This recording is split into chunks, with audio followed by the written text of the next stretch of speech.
প্ৰায় 1 কোটি টকা নগদ টকা আৰু সোণৰ গহনা। নগদ টকা প্ৰায় 70-75 লাখ টকা, সোণৰ গহনাও যথেষ্ট আমি পাইছোঁ। আৰু এই বিষয়াগৰাকীয়ে বৰপেটা মাটিৰ বহুত গণ্ডগোল কৰাৰ কাৰণে আজি আমি 6 মাহৰ পৰা তেওঁৰ ওপৰত আমি গোপনে ইনকুৱাৰী কৰি আছিলোঁ। যোৱাকালি ৰাতি তেওঁ এটা টুৰিষ্ট লজত আছিলে, নহ'লে যোৱাকালি ৰাতি আমি পালোহেঁতেন। আজি ৰাতিপুৱা ঘৰ গৈ পোৱাৰ লগে লগে তালাচী চলাই আৰু ইমান টকা পইচা ধৰাত পৰে।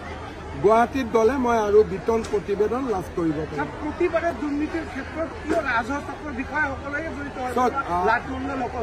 অসমত সংখ্যালঘু অধ্যুষিত অঞ্চলসমূহৰ ৰেভিনিউ চাৰ্কুলত বহুত বেছি দুৰ্নীতি হৈ আছে।